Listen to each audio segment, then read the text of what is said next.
Gilles Rémy, chef d'entreprise, PDG du groupe Sifal, un acteur de référence dans l'accompagnement commercial opérationnel de groupes industriels français et européens en Russie, mais également dans l'ensemble de la zone Asie centrale, la mer Caspienne, avec également le Kazakhstan, l'Azerbaïdjan ou encore le Turkménistan. Bonsoir, merci de nous rejoindre, Gilles Rémy.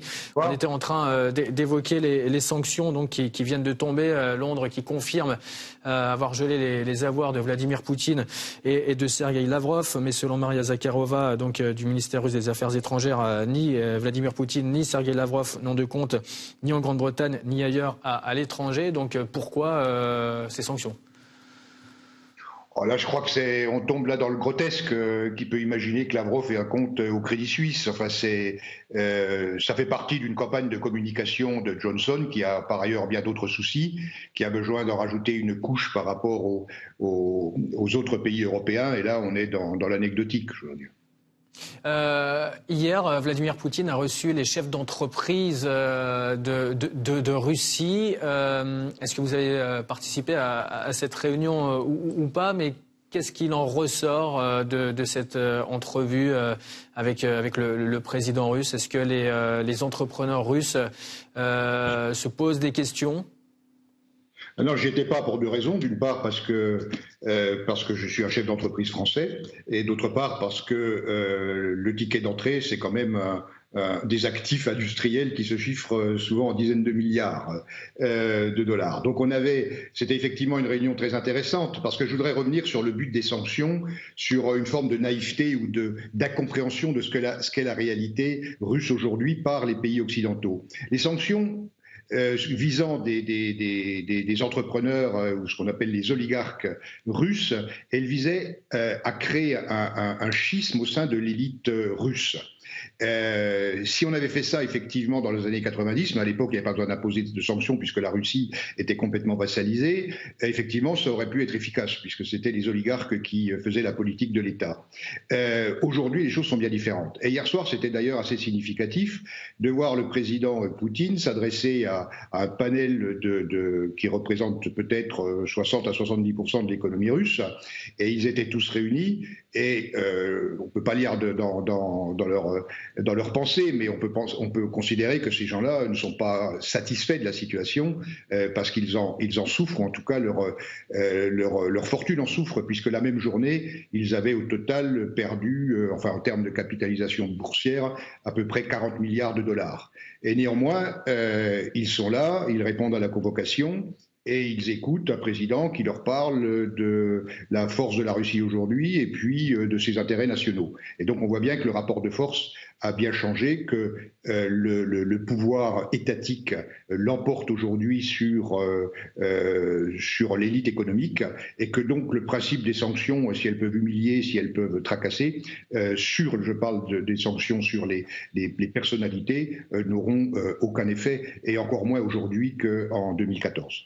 Donc cette vidéo de Volodymyr Zelensky, alors que les combats ont lieu du côté de Kiev, qu'est-ce que ça vous inspire du côté de la Russie? Est-ce qu'on a vu ça et quelles sont les réactions? Non, du côté de la Russie, on n'a peut-être pas vu cette vidéo où le président ukrainien s'exprime en ukrainien. En revanche, on a assez largement vu la vidéo de cette nuit où il s'est adressé d'une manière solennelle au peuple russe.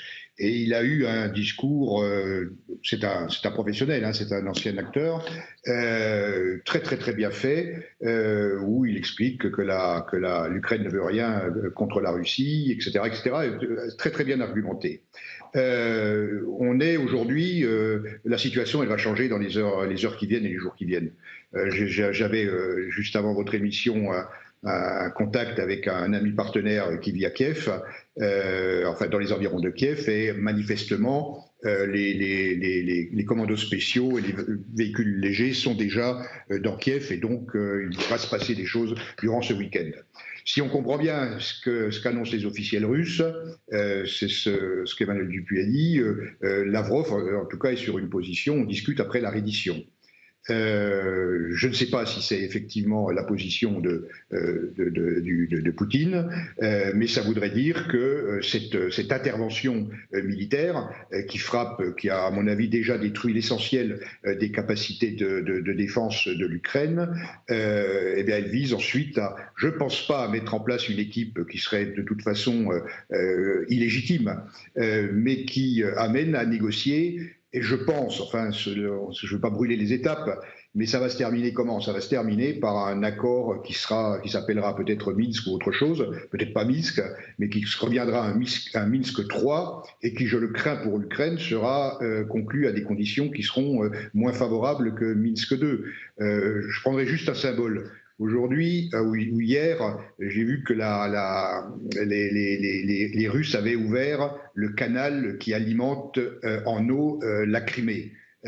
Puisque la Crimée a eu d'énormes problèmes dus à sa fermeture. Je ne peux pas imaginer qu'un jour ce canal le robinet soit à nouveau fermé. Donc on aura une situation nouvelle qui tiendra compte d'un rapport de force.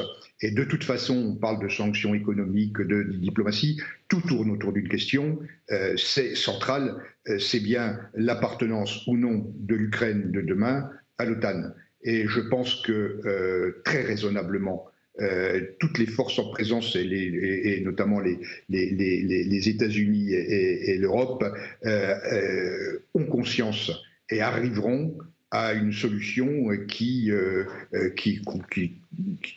correspondra à une finalisation ou en tout cas à une sécurité qui sera donnée à l'Ukraine en contrepartie d'une neutralité. Et je crois que les sanctions ne joueront rien. La diplomatie, c'est du bavardage tant qu'on n'aborde pas ce problème de fond. Et il faudra y venir, c'est le cœur du sujet. Oui, je pense que je lis avec attention la presse et je suis les informations françaises et je voudrais revenir sur une idée qui est très largement partagée et je pense par beaucoup de commentateurs qui sont probablement de bonne foi. C'était le grand thème aujourd'hui en France, un Poutine qui voudrait reconstituer l'Union soviétique et on reprend cette fameuse phrase, celui qui n'en a pas la nostalgie n'a pas de cœur et celui qui voudrait la rétablir n'a pas de cerveau. Je pense que c'est pas, on n'en est pas là. Emmanuel Dupuis connaît bien des pays de l'ex-URSS et je vais prendre un seul exemple. Hier, le président de l'Azerbaïdjan était à Moscou. Il a rencontré, hier ou avant-hier, il a rencontré Poutine. Ilham Aliyev, c'est quelqu'un qui a des relations très étroites avec l'OTAN. Il a d'ailleurs été aidé militairement dans la guerre avec l'Arménie par un pays de l'OTAN qui s'appelle la Turquie. Mais il n'a jamais exprimé la volonté de rentrer dans l'OTAN. Et les relations de l'Azerbaïdjan, ex-république soviétique, avec la Russie sont des relations tout à fait normales, constructives et se parlent. Et puis il y a tous ces autres pays de l'ex-Union soviétique, le Turkménistan qui a choisi une voie de neutralité permanente, l'Ouzbékistan qui a assuré sa transition comme il le voulait, et puis le Kazakhstan qui mène aussi son chemin et qui a fait appel à dans le cadre des accords internationaux, à une aide russe et d'autres pays qui a duré quelques jours, etc. Donc le problème, c'est pas d'une volonté des dirigeants russes de vouloir reconstituer l'Union soviétique. Le problème, je reviens là-dessus, c'est l'OTAN. La Russie doit recevoir des garanties que l'OTAN ne s'élargira pas plus. Je rappelle quand même que dans l'ancien bloc soviétique, 17 pays ont rejoint cette alliance qui n'est vue comme défensive que chez nous, mais qui, du côté russe, est vue comme celle qui est intervenue, notamment en Yougoslavie, à l'époque où la Russie était dans une faiblesse terrible et n'avait plus réagir, ou encore en Libye. Voilà, donc je pense que pour se sortir de cette situation où l'escalade verbale, comme l'escalade des sanctions, ne régleront rien, il faudra constamment revenir à cette question, rendre à l'Ukraine sa souveraineté, lui assurer une sécurité et garantir la Russie que l'Ukraine ne rentrera pas dans une alliance vue comme hostile. Gilles Rémy, on évoquait les sanctions tout à l'heure avec Emmanuel Dupuis, avec Londres qui annonçait vouloir sanctionner personnellement Vladimir Poutine et Sergueï Lavrov. Washington va à son tour sanctionner Vladimir Poutine et Sergueï Lavrov. Une annonce ce soir de la Maison-Blanche. On sait que Maria Zakharova, la porte-parole du ministère russe des Affaires étrangères, a dit que ni Vladimir Poutine ni Sergueï Lavrov n'avaient de compte ni en Grande-Bretagne ni à l'étranger. Cette annonce de la Maison-Blanche, comment est-ce qu'il faut l'interpréter dès lors ? Ah mais là, au même titre que pour Johnson et pour l'Angleterre, on est vraiment c'est le grand guignol, quoi. Alors c'est destiné, je pense, vu la culture politique internationale des Américains, je pense que chez eux ça peut encore passer. Enfin là, on est vraiment dans quelque chose qui est presque burlesque. Dans le sujet, d'ailleurs, quand on regarde aujourd'hui, je suis même étonné que les sanctions américaines soit finalement très très atténuée par rapport à ce qu'on pouvait imaginer. Et je pense qu'il y a du côté américain une vraie prise de conscience de la part des décideurs, en tout cas, que toute sanction générera des contre-sanctions qui peuvent avoir des conséquences. Je parlais du titane, mais on peut parler d'autres choses. Et pourtant, l'économie américaine est beaucoup moins liée à l'économie russe que l'économie européenne. Le système, la grande opération qui pourrait se faire, effectivement, c'est SWIFT. Emmanuel Dupuis avait dit que ça supposerait déjà que les membres, je crois qu'ils sont 27 fondateurs et décideurs, l'acceptent, mais je pense que, d'une part, ça serait sans précédent. Les seuls précédents a été, je crois, le cas de l'Iran, mais là, on était dans un cadre différent puisqu'il s'agissait de sanctions de l'ONU.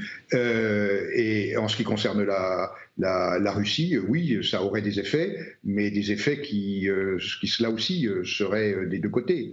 En Europe, on voit bien que l'Allemagne est très, très, très hésitante. Je suis un peu étonné de la position nouvelle du ministre de l'économie français qui pousserait à ça, mais ça veut dire une complexité effectivement terrible pour les échanges internationaux, mais aussi comment va-t-on payer les factures de gaz, comment va-t-on payer les engrais, comment va-t-on payer le lithium dont on a également besoin pour nos économies. Et puis le vrai risque de couper la Russie du système SWIFT, c'est que la Russie s'en remettra. Il y a 3-4 ans, le ministre de l'économie avait chiffré à 5% de perte de PIB pour la première année. Aujourd'hui, ça serait peut-être 1%. Et puis surtout, ce qui serait très grave pour tout le monde, c'est qu'on rentrerait dans un système bancaire dual, c'est-à-dire avec un rapprochement de fait de l'économie et de la finance russe avec celle de l'Asie, de Hong Kong à Shanghai. Autre déclaration ce soir de la Maison-Blanche à l'instant, je vous fais réagir également, Gilles Rémy, s'en prendre à Volodymyr Zelensky serait, je cite, un acte atroce de la part des Russes. On a vu donc la vidéo de Volodymyr Zelensky qui est donc toujours à Kiev. Est-ce qu'on doit craindre pour lui, pour sa vie ? Non, on peut tout craindre parce qu'on n'est pas dans les coulisses des centres de décision. Moi, je suis assez marqué depuis quelques jours par finalement un raisonnement qui est le calque, peut-être même d'une manière affichée, de celui de l'OTAN, notamment en Yougoslavie. C'est-à-dire on désigne le méchant, Zelensky soit un narcomane, marionnette et puis génocidaire des Russes du Donbass, donc il y a cette part d'exagération, de diabolisation, et puis avec ce côté guerre humanitaire largement utilisé pour les guerres occidentales, et là en l'occurrence sauver les populations russophones du Donbass, mais plus largement que le Donbass. Et donc là on serait effectivement dans une logique inquiétante, puisqu'on pourrait supposer dans ce scénario, mais qui n'est qu'un scénario, qu'on puisse capturer, les Russes capturent Zelensky et font un procès, comme on sait bien les organiser pour, par exemple, les dirigeants de la Yougoslavie ou de la Serbie. Donc c'est un peu le Kosovo a été, n'oublions pas, a marqué les Russes. C'était l'humiliation de trop, je pense. Et il y a un côté inquiétant qui est un côté effectivement revanche. On n'est plus dans cet état. De cet état de soumission. La Russie s'est développée et donc, ben voilà, vous avez employé certains critères, on va employer aussi certains critères, que ce soit humanitaires ou judiciaires. Gilles Rémy, vous disiez tout à l'heure que vous aviez des contacts à Kiev. On vient de le voir là, l'exode, 50 000 personnes qui ont quitté l'Ukraine. On parle de 100 000 déplacés. Est-ce que vous avez des nouvelles des amis qui ont été contraints de partir? Bon, c'est des chiffres, ces réfugiés, c'est toujours trop important, mais Kiev est une ville de plusieurs millions d'habitants. L'Ukraine est un grand pays, donc la plupart des habitants restent sur place. C'est dramatique, ces images d'une population dans le métro de Kiev. C'est douloureux pour les Ukrainiens, c'est douloureux pour les Russes. On a l'impression de voir un mauvais film hollywoodien d'anticipation. Comment aurait-on imaginer que ces Ukrainiens qui étaient soviétiques, ce métro qui encore d'ailleurs, je vois, a des motifs de décoration soviétique, et qu'un jour il y aura une attaque de Moscou contre Kiev. C'est triste, c'est dramatique, c'est un échec terrible. Effectivement, aujourd'hui, la Russie a perdu l'Ukraine, ou en tout cas une partie de l'Ukraine et le cœur des Ukrainiens, ou en tout cas une partie de la population ukrainienne. Donc, l'amitié entre les peuples, je pense que elle n'est pas prête d'être rétablie. Je crois que maintenant, ce qu'il faut, c'est que ces peuples, ces pays cohabitent dans le maximum de sécurité, et puis reprennent des relations normales, même après les traumatismes que l'on vit aujourd'hui. Donc voilà, c'est alors les gens avec lesquels, notamment, j'étais en conversation tout à l'heure, il s'avère, ce sont des Russes d'un pays d'Asie centrale qui se sont installés en Ukraine. Donc ils ont le passeport russe, le passeport ukrainien et encore un autre passeport. Donc vous voyez bien que les choses sont pas simples. Il n'y a pas d'un côté l'Ukrainien pure souche et le Russe pure souche. Ces peuples sont très très très proches et mélangés. Depuis la Russie, cette information, la Russie estime que les relations avec les Occidentaux sont proches du point de non-retour. La dernière alerte de l'agence France Presse. Est-ce que ça veut dire que derrière la table des négociations, eh bien, on ne va plus y retourner? Vous disiez tout à l'heure que les États-Unis, donc, qui interdisent de territoire Vladimir Poutine et Sergueï Lavrov, pourront quand même retourner du côté de l'ONU à New York, mais encore faut-il se parler. Ouais. Alors qu'est-ce que ça veut dire, point de non-retour? Ce qui est certain, c'est que le monde de demain et les questions de sécurité en Europe et même de sécurité mondiale ne seront plus les mêmes. Très clairement, on est parti pour une période, le temps que de nouveaux équilibres se recréent, qui seront différents des précédents, risque de durer, pour autant que toutes les parties soient raisonnables.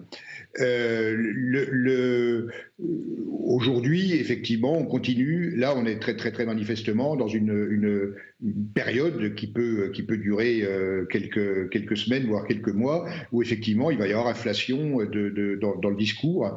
Et je dirais qu'on a un peu perdu, c'est ça qui est grave, alors que les propos, finalement, aujourd'hui, qui étaient tenus par la guerre froide, semblent très mesurés par rapport aux propos diplomatiques d'aujourd'hui, ce qui veut dire qu'on est quand même dans un échec terrible de la diplomatie, et comme vous le disiez, monsieur, ne pas insulter son adversaire, c'est se donner aussi les moyens de pouvoir trouver une solution avec lui par la suite, parce que je crois que c'est Védrine qui l'a dit, dans tous les cas, la Russie est notre voisin, elle restera. Et puis je rajouterais que nous avons une civilisation européenne occidentale qui n'est pas très vaillante, et que sans la Russie, on peut être pessimiste sur son avenir.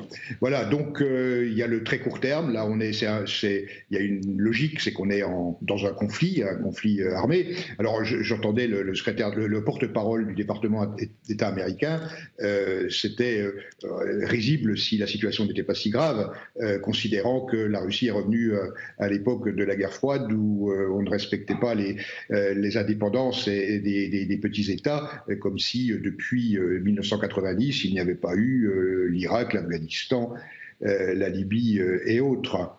Et puis sur l'intervention, notamment puisque c'est le porte-parole américain, je crois qu'il ne faut pas oublier l'OTAN, et toute guerre, alors ce qui se passe en Ukraine est terrible, il n'y a pas de guerre propre, mais reconnaissons au moins que, et heureusement pour les Ukrainiens, les méthodes militaires de l'OTAN, c'est-à-dire bombardement de masse, destruction d'infrastructures, de ponts, de centrales électriques, pour casser le moral de la population, ce n'est pas la tactique militaire qui est opérée actuellement en Ukraine. Voilà, mais enfin bon, c'est presque de bonne guerre. Les Américains poussent leur avantage, puisque évidemment, aujourd'hui, l'image de la Russie souffre, et donc ils vont pousser autant que possible leur avantage. Oui. Eh bien, les Britanniques suivent les Américains avec officiellement une nouvelle sanction. Le Royaume-Uni interdit son espace aérien aux avions privés russes. Donc encore une nouvelle sanction. Mais rien d'étonnant, rien d'étonnant. Vous savez, les Anglais ont toujours suivi les Américains. Pour moi, c'est rien de nouveau. Que faut-il attendre un mot sur ce sujet, puisqu'on en a discuté aujourd'hui avec les représentants de compagnies aériennes ici à Moscou. Donc l'aéroflotte a été interdite d'accès au territoire britannique. Mesure de rétorsion, toutes les compagnies enregistrées aux États-Unis ne peuvent plus survoler la Russie, et donc ce qui veut dire que British Airways et les autres sont pratiquement obligés de stopper leur vol sur l'Asie, puisque ça suppose de contourner la Russie, d'augmenter de plusieurs heures le vol, et avec des coûts du kérosène qui ont considérablement augmenté. Je pense que cette mesure britannique et cette contre-mesure russe dissuaderont l'Union européenne de prendre ce type de mesure en ce qui concerne l'aéroflotte sur le territoire de l'Union européenne, parce que ça serait grave, très très grave, d'un point de vue économique pour nos compagnies aériennes et Air France particulièrement.